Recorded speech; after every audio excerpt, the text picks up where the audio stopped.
Assalamu alaikum everyone. I hope you all are doing well. Welcome back to my channel Sara Knowledge. Last video में हमने identifier को detail में discuss किया था. आज की इस वीडियो में हम वेरिएबल्स को काफ़ी डिटेल में डिस्कस करेंगे. तो बिना टाइम वेस्ट किए स्टार्ट करते हैं. वेरिएबल डिस्कस करने से पहले एक important topic that is keywords. Keywords को हम पहले डिस्कस कर लेते हैं ताकि हम लोगों को वेरिएबल्स भी बहुत अच्छे से क्लियर हो जाए. कीवर्ड्स एक्चुअली किसी भी प्रोग्रामिंग लैंग्वेज में, जैसे कि हम सी लैंग्वेज पढ़ रहे हैं तो सी प्रोग्रामिंग लैंग्वेज में वो वर्ड्स होते हैं जो पहले से डिफाइंड होते हैं, जिसको डेवलपर ने डिफाइन किया होता है. डेवलपर और प्रोग्रामर और डेवलपर में ये फ़र्क होता है कि डेवलपर वो है जिसने सी लैंग्वेज की आईडीई या सी लैंग्वेज के सॉफ्टवेयर बनाए. अब हम डेव सी प्लस प्लस पे प्रोग्रामिंग कर रहे हैं तो डेव सी प्लस प्लस को जिसने बनाया वो कौन है? वो डेवलपर है. सी लैंग्वेज को जिसने बनाया दैट इज़ डेवलपर. हम लोग सी लैंग्वेज को यूज़ करते हुए छोटे छोटे प्रोग्राम्स बनाते हैं या अपने सॉफ्टवेयर्स बनाते हैं. जो सॉफ्टवेयर या प्रोग्राम्स बनाते हैं that are programmers. Programmer developers के बनाए हुए फंक्शंस, उसके बनाए हुए वेरिएबल्स, उसके बनाए हुए कीवर्ड्स को यूज़ करते हैं. तो कीवर्ड्स पहले से डिफाइंड, प्री डिफाइंड वो वर्ड्स होते हैं जिसके पहले से मीनिंग होते हैं, जिसको डेवलपर ने पहले से डिफाइन किया हुआ है कि ये एक कीवर्ड है, इसका ये एक मीनिंग है, प्री डिफाइंड है, इसको आप लोग किसी और पर्पज़ के लिए, किसी और मीनिंग के लिए यूज़ नहीं कर सकते. तो वो तमाम वर्ड्स, वो सारे वर्ड्स जो सी लैंग्वेज में पहले से डिफाइन है और उनका एक पर्पज़, एक मीनिंग डिफाइन है, हम उसको उसी पर्पज़ के लिए यूज़ कर सकते हैं जो उसका ऑलरेडी डिफाइंड है. उसके अलावा हम उसे किसी और पर्पज़ के लिए यूज़ नहीं कर सकते. ऐसे वर्ड्स को हम कहते हैं की वर्ड्स.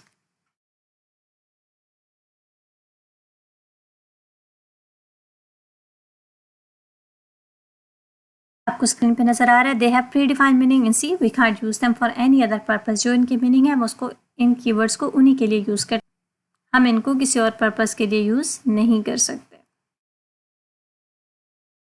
कीवर्ड्स को रिजर्व वर्ड्स भी कहते हैं. रिजर्व वर्ड्स या कीवर्ड्स दोनों सेम होते हैं, दोनों एक ही नाम है, दोनों प्री डिफाइंड मीनिंग होते हैं और दोनों का एक पर्पस होता है. दोनों को हम किसी और पर्पस के लिए यूज नहीं कर सकते. मेरे पास कुछ एग्जांपल्स हैं जो आपको दिखा रही हूँ. int, scanf, while, short, switch, main, float, if, long, go to, printf, for, else, char, do and so on. बहुत सारे हमारे पास कीवर्ड्स होते हैं जो डिफाइंड होते हैं ऑलरेडी, जिसके मीनिंग्स होते हैं. जैसे सबसे पहले एग्जांपल है दैट इज int. अब int मतलब होता है इंटीजर. इंटीजर क्या होता है ये आगे हम लोग स्टेप बाय स्टेप डिटेल में देखेंगे. Main is a function. Main एक फंक्शन है जो प्री डिफाइंड है. हम किसी वेरिएबल का नेम मेन नहीं ले सकते क्योंकि उसका ऑलरेडी एक मीनिंग है, एक पर्पस है. ठीक है. अब आप लोग कंफ्यूज हो रहे होंगे कि आइडेंटिफायर भी तो यही होते हैं, उनके भी तो प्री डिफाइंड मीनिंग होते हैं. Then what is the difference between keyword and identifiers? So listen, identifier हमारे पास दो टाइप्स के. ठीक है. एक प्री डिफाइंड है, एक यूजर डिफाइंड है. बट कीवर्ड्स वो सारे के सारे प्री डिफाइंड होते हैं. जो प्री डिफाइंड आइडेंटिफायर्स हैं, जो स्टैंडर्ड आइडेंटिफायर्स हैं, वो कीवर्ड्स ही होते हैं. स्टैंडर्ड आइडेंटिफायर्स जितने भी होते हैं उन सबको हम कीवर्ड्स कहते हैं. जो यूजर डिफाइंड होते हैं उनको हम कीवर्ड्स नहीं कह सकते. क्लियर हो गया? सो नाउ स्टार्ट करते हैं हम अपने इस वीडियो का main topic that are variables. Okay. Variable is the name of memory location used to hold different values. जब भी हम कोई वेरिएबल क्रिएट करते हैं तो सिस्टम की memory that is RAM, random access memory, RAM के अंदर एक स्पेस रिजर्व्ड हो जाती है. उस स्पेस के अंदर हम लोग डिफरेंट वैल्यूज़ को सेव कर सकते हैं. अगर कोई इंटीजर वैल्यू है 0, 1, 2, 3, 4, 5 हम उसको सेव कर सकते हैं. कोई कैरेक्टर वैल्यू है, किसी का नेम हो सकता है, किसी का ग्रेड हो सकता है, एड्रेस एंड सो ऑन, हम उसको सेव कर सकते हैं. तो वैल्यूज़ को होल्ड करने के लिए सिस्टम की मेमोरी में जो जगह बनती है उस जगह का जो नाम होता है उस नाम को हम कहते हैं वेरिएबल. हमारी प्रोग्रामिंग लैंग्वेज में जैसे ही वेरिएबल क्रिएट करते हैं मेमोरी के अंदर, उसी टाइम वेरिएबल के लिए एक स्पेस रिजर्व हो जाती है. Variables always declare with data type. जब भी हम वेरिएबल को डिक्लेयर करेंगे मीन्स उसका हम लोग नेम लिखेंगे. डिक्लेयर को मैं बाद में दोबारा से एक्सप्लेन कर देती हूँ नेक्स्ट टॉपिक में. वेरिएबल्स को जब भी हम डिक्लेयर करेंगे तो डेटा टाइप के साथ, मीन्स हमें मेंशन करना पड़ेगा कि जो वेरिएबल हम लिख रहे हैं उस वेरिएबल के अंदर किस टाइप की वैल्यू हो सकती है. आइदर वो इंटीजर वैल्यू हो सकती है, या वो कैरेक्टर वैल्यू हो सकती है, या फ्लोटिंग पॉइंट वैल्यू हो सकती है, वो कोई स्ट्रिंग वैल्यू किस टाइप की वैल्यू होती है ये हमें बताना ज़रूरी होता है, ताकि कंपाइलिंग के दौरान कंपाइलर कंफ्यूज ना हो कि इस डेटा टाइप में के साथ जो वेरिएबल है उसमें किस किस्म की वैल्यू हमने स्टोर करनी है। एग्जाम्पल बताती हूँ, इंट नंबर। अब इंट क्या है, डेटा टाइप है, that is integer. Number name of the variable.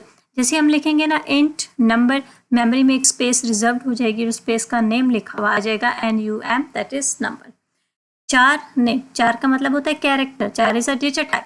अब 4 लिखने का मतलब ये है कि इस नेम के अंदर जो वैल्यूज होगी वो कैरेक्टर्स होगी, अल्फाबेटिकल वैल्यूज होगी, वो कोई न्यूमेरिक वैल्यू नहीं होगी। ठीक है, तो जब भी हमने वेरिएबल को लिखना है तो उसका तरीका ही होता है कि पहले हम उसकी डेटा टाइप लिखते हैं, देन हम लोग वेरिएबल का नेम स्पेसिफाई करते हैं। हम लोग वेरिएबल एक लाइन में एक वेरिएबल भी डिक्लेयर कर सकते हैं और एक लाइन में हम मल्टीपल वेरिएबल्स भी एट अ टाइम डिक्लेयर कर सकते हैं। कोई एग्जांपल दिखाती हूँ, जैसे है int number 1, that is single variable. हमने एक डेटा टाइप लिखी, उसके साथ एक ही वेरिएबल लिखा और हमने सेमीकोलन लगा दिया, ये एक सिंगल वेरिएबल है। इसी तरह हम एक लाइन में मल्टीपल वेरिएबल्स भी ले सकते हैं, जैसे int number 1, number 2, number 3 and so on. हम चाहे तो 3, 4, 5, 10 जितने वेरिएबल्स हमें जरूरत हो हम सबको एक ही लाइन में लिख सकते हैं, एक ही डेटा टाइप के साथ। आते हैं वेरिएबल डिक्लेरेशन की। तो वेरिएबल डिक्लेरेशन क्या होता है? वेरिएबल डिक्लेरेशन का मतलब होता है वेरिएबल का नेम स्पेसिफाई करना और वेरिएबल की डेटा टाइप स्पेसिफाई करना, बताना कि वेरिएबल का नेम क्या होगा, जो मेमोरी में लोकेशन रिजर्व हो रही है उस लोकेशन का नेम क्या होगा और उसकी डेटा टाइप कौन सी है, मीन उसमें किस टाइप की वैल्यूज सेव हो सकती हैं। इस प्रोसेस को हम कहते हैं variable declaration. Very very important, variable declaration हमेशा पेपर में आता है, बहुत इंपॉर्टेंट टॉपिक है, इसको ध्यान से सुनना है, आप लोगों ने मिस नहीं करना। Specify the name and data type to the variable is known as variable declaration। बस इतनी सी डेफिनेशन है, आप ये डेफिनेशन याद कर सकते हो और साथ में एग्जांपल दे सकते हो कि किसी भी वेरिएबल का नेम स्पेसिफाई कर देना कि उसका नेम क्या होगा और डेटा टाइप बता देना, मीन्स कि उस वेरिएबल में हम किस टाइप की वैल्यू स्टोर कर रहे हैं। इस प्रोसेस को कहते हैं वेरिएबल डिक्लेरेशन। मैं आपको एग्जाम्पल दिखाती हूँ, जैसे यहाँ मैंने लिखा इंट नंबर एज। अब number is the name of the variable, age is the name of the variable. दो वेरिएबल्स को मैंने डिक्लेयर किया और डेटा टाइप बता दी, that is int. Int data type है, मीन इंटीजर। नंबर और एज वेरिएबल्स के अंदर जो हम वैल्यू स्टोर करेंगे वो इंटीजर टाइप वैल्यूज होंगी। 4 name grade. 4 is the data type, name is the name of the variable, grade is the name of the variable. ये दो वेरिएबल्स मैंने क्रिएट किए हैं डेटा टाइप के साथ। पहले हम डेटा टाइप लिखते हैं, डेटा टाइप लिखने के बाद साथ साथ हम लोग लिखते हैं नेम ऑफ द वेरिएबल। देखिए अब ये एक डेटा टाइप है, दैट इज 4, नेम वेरिएबल है और ग्रेड भी वेरिएबल है। तो डेटा टाइप लिखना, उसके साथ वेरिएबल के नेम लिखना, चाहे वो 1 हो, 2 हो, 3, 10 जितने भी हो। ठीक है, अब डेटा टाइप लिखोगे, साथ में वेरिएबल का नेम और एंड पे लगाओगे semicolon.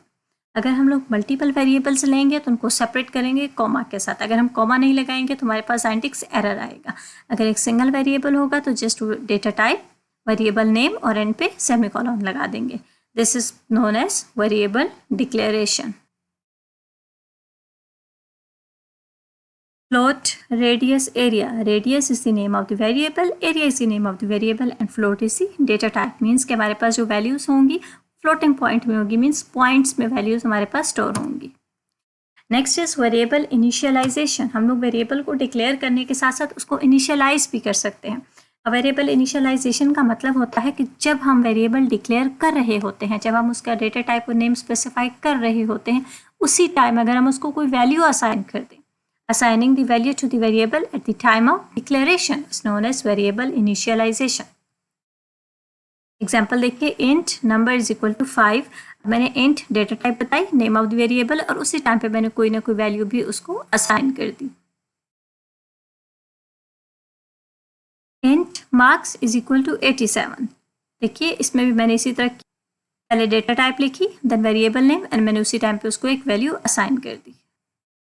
Variable declaration and variable initialisation बहुत इंपॉर्टेंट टॉपिक है, पेपर में इसका डिफरेंस आता है। What is the difference between variable declaration and initialisation? तो उसका डिफरेंस ये है कि वेरिएबल का नेम और डेटा टाइप स्पेसिफाई करने को हम वेरिएबल डिक्लेरेशन कहते हैं और डिक्लेरेशन के टाइम पे वैल्यू असाइन करने को हम कहते हैं वेरिएबल इनिशियलाइजेशन। इनिशियलाइजेशन में ये बताना मस्ट है कि हम लोग वैल्यू जो असाइन कर रहे हैं वो डिक्लेरेशन के टाइम पे कर रहे हैं, उससे पहले ये बात भी नहीं कर रहे। आई होप आपको टॉपिक समझ आ गया होगा। फ्रेंड्स, अल्लाह हाफिज़।